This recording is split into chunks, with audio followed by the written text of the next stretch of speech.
Hello, good morning. So, ayun, happy birthday to me. Hello, Philippines! And hello, Taiwan! Hello, Uncle Bear. Yun nga, ang aking happy birthday nung nakaraang gabi, hanggang mag alas 12. Pumunta kami sa hospital, sa Mackay Memorial Hospital. Dahil si Liam ay nilalagnat kahapon pa. Tapos nilagnat siya, umabot ng 38 point something yung lagnat niya. E di, kailangan na talaga namin siya dalhin sa hospital. So, since nandito nga kami sa Taiwan, hindi ganun kadali yung, ang tawag ito, yung pagpunta namin doon. Pumalis kami dito ng mga 11:20 at blessed kami kasi meron kaming kaibigan na taxi, si Michael.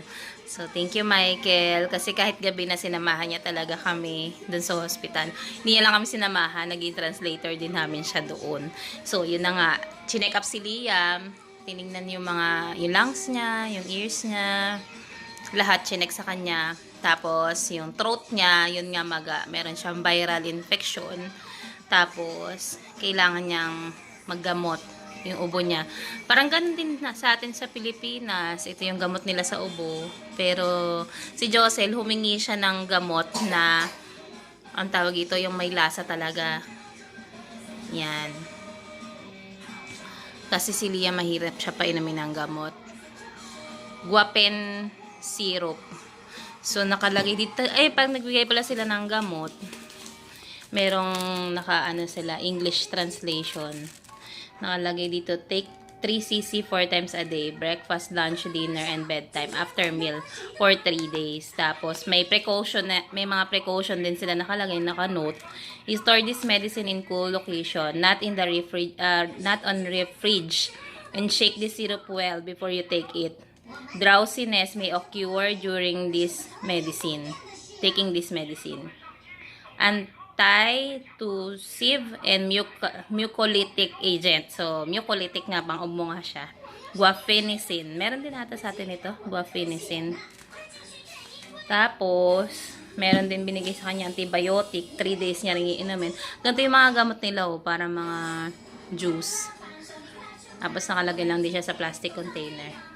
Ang maganda lang, meron silang mga English translation. So, kung foreigner ka, may intindihan mo. Tsaka yung ospital, marami siyang, yung mga staff nila. Not all can speak English, but many can speak English. And the doctor speak English very well. And nung nakita niya na umiyak na si Liam kasi ayaw pagalaw yung throat, binigyan niya si Liam ng sticker para hindi magalit sa kanya.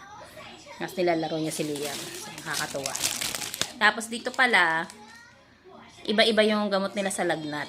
Hindi kagaya sa atin na syempre kagaya ko, pag si Liam nag 37.7.6 na natataranta na ako, Calpol kami agad. Dito hindi pala pwede yung ganun. Iba, ito, binigay sa kanya, pag ang nakalagay dito, took the medicine if body temperature is above 38.5 degree. Ayan o. May repeat the medication every 6 hours. Every 6 hours, if needed, take 6 cc. Tapos, may precaution ulit. Please go to the hospital right away if allergic reaction occur, rash or itching. Antipyretic and analgesic agent. So, panlagnat nga siya. Pero, itong lagnat na to itong gamot na to, pwede niya lang inumin kapag ang body temperature niya is 38.5 na. Ganun. Pero, meron din siyang gamot. Ito naman, pag nag-39 na. 39 na siya. Ganun ulit, repeat medication every 6 hours. Shake well before using. Tapos, go to the hospital right away if allergic reaction occur. So, yan. Ganun pa din. Hindi namin binubuksan kasi hindi pa naman siya nagka-39, nagka-38. Ang kailangan niya inumin ngayon, yung mga gamot sa ubo. Enough na yung biscuit naman na yun, anak. Nuubo ka dyan. Enough na. Drink your water. Yan din, ang sa kanya, drink lots of water. Tapos, Pag-uwi namin, may binigay sa amin. Ito. Nakabaliktad eh. Fever Nursing Information Self-Care. So, nakalagay dito. So, ano mo yung dapat mong gawin pag meron kang fever? Pero, meron din dito na kailangan pagka na-discharge ka at nakaranas ka ng mga ganitong ang tawag dito, symptoms, kailangan ibalik ka sa hospital. Yung persistent fever, high body temperature, conscious disturbance or convulsion, severe cough and chest pain. Pagka nakakaranas ka pa rin yan after ng mga ginawa nila, kailangan mo bumalik sa hospital. Tapos nakalagay din dito fever care. Cover the blanket or clothes to keep warm on chills period. Use warm water sponge bath when you sweat heavily. It makes your body temperature down and feel comfortable. Remember, drink more water. Ito rin yung sabi ng doktor ni Liam kahapon. Kailangan niya mag-drink lots of water. Buti na lang si Liam, mahilig siya talaga sa tubig. Tapos, kailangan niya matulog, mag-rest. Kailangan niya palakasin yung katawan niya. Yun yung unang-unang kailangan niyang gawin. Kailangan magpagaling siya kasi hindi kami makakapasyal. So, ano kami ngayon? Team bahay. Ngayon nga birthday ko, pero dito kami muna sa room kasi kailangan magpahinga ng baby. So, hindi ko alam mamayang gabi ko anong balak ni daddy, pero malalaman.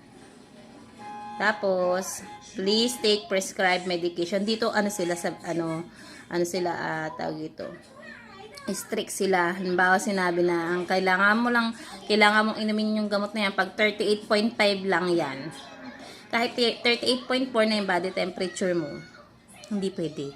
Kailangan i-reach mo yung 38.5. Kasi kung hindi mo pa rin naiinom yung gamot pang fever. Ako ayoko noon, 'di ba?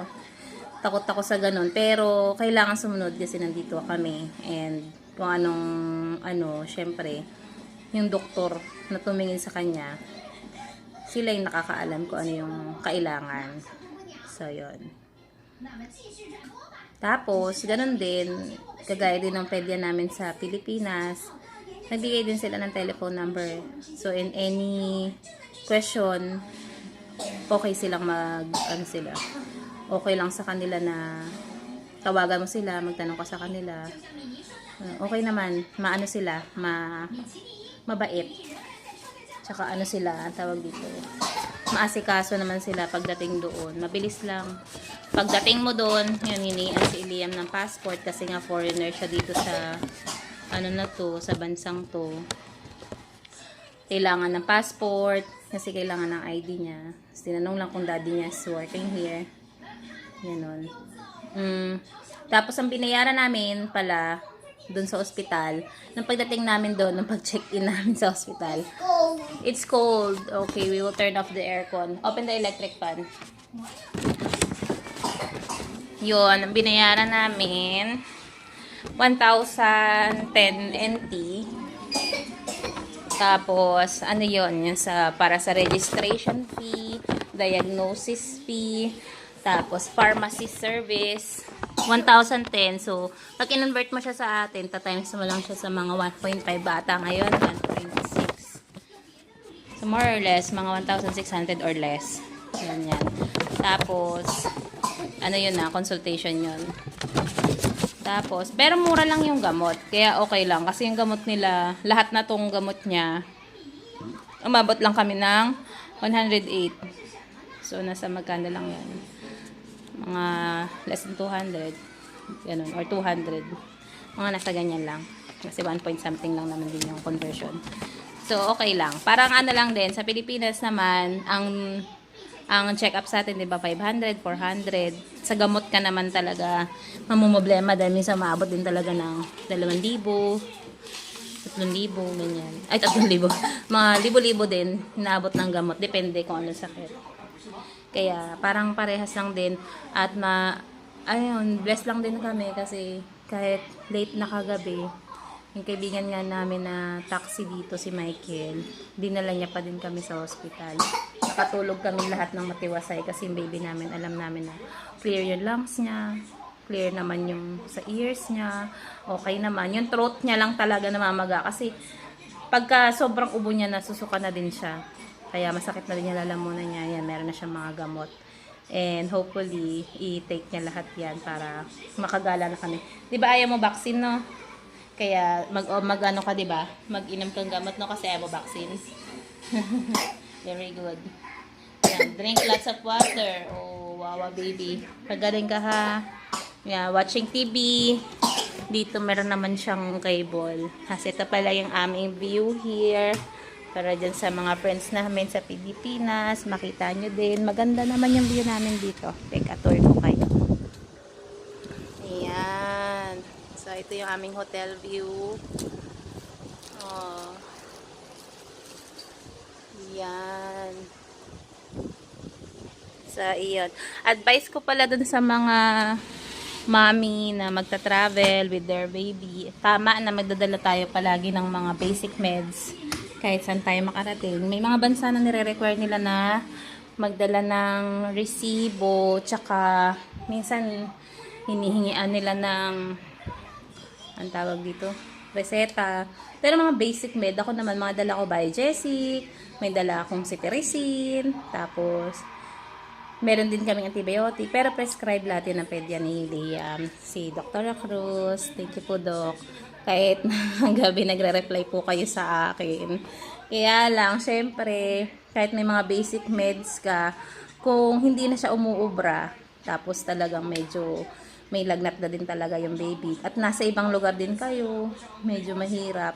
Kaya dapat, ano din tayo, alam din natin kung may malapit na doktor, ospital, dun sa mga lugar na pupuntahan natin. Tapos, magre-research din tayo kung, kung bawa tayo lang, kasi yung anak natin, kailangan alam natin, meron tayong mga matatawagan na kailangan, pag may mga ganyang emergency, matutulungan nila tayo. So, yun lang. Happy birthday sa akin. Tapos, paalala lang ulit sa mga mami na yun, kailangan talaga malakas mga loob natin, lalo na't nasa ibang lugar tayo. Yun lang. Thank you so much. Bye-bye.